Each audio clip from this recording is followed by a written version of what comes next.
கோவை அருகே காரை வழிமறித்து பணம் பறிக்க முயன்ற கேரள முகமூடி கும்பலை சேர்ந்த 4 பேரை போலீசார் கைது செய்திருக்கிறார்கள். இதுகுறித்த கூடுதல் தகவல்களை எமது செய்தியாளர் சுப்பிரமணியனிடம் கேட்கலாம். சுப்பிரமணியன், நீங்க இணைப்பில் இருக்கீங்க, உங்களுடைய தகவல்களை விரிவாக பதிவு பண்ணுங்க. காரை வழிமறித்து பணம் பறிக்க முயன்ற 6 பேர் கொண்ட முகமூடி கும்பலை காவல்துறையினர் கைது செய்திருக்கிறார்கள். குறிப்பாக இது தொடர்பான சிசிடிவி காட்சிகளும் வெளியாகி இருக்கிறது. கேரளாவை சேர்ந்தவர் அஸ்லாம் சித்திக்.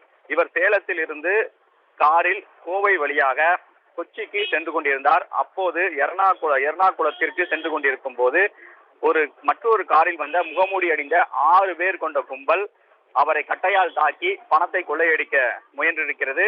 அது மட்டுமல்லாமல் தாங்கள் மாட்டிக்கொள்வோம் என பயந்து அந்த கொள்ளை கும்பல் அங்கிருந்து தப்பி சென்றிருக்கிறது. இது தொடர்பான சிசிடிவி காட்சிகள் தற்போது வெளியாகி இருக்கிறது.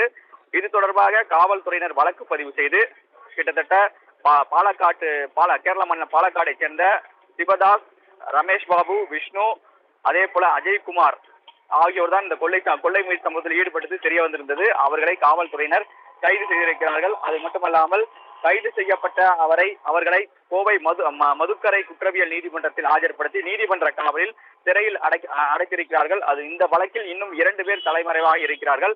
இந்த வழக்கு தொடர்பான சிசிடிவி காட்சிகள் தற்போது வெளியாகி இருக்கிறது. 4 சக்கர காரில் அஸ்லாம் சித்திக் சென்று கொண்டிருக்கக்கூடிய அந்த சிசிடிவி காட்சியும் அதே போல அவர்கள் தாக்கக்கூடிய காட்சிகளும் அதில் பதிவாகி இருக்கிறது.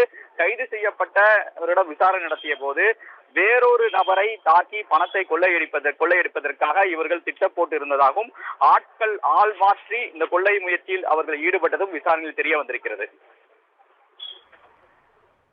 அண்மை தகவலுக்கு நன்றி சுப்பிரமணியன்.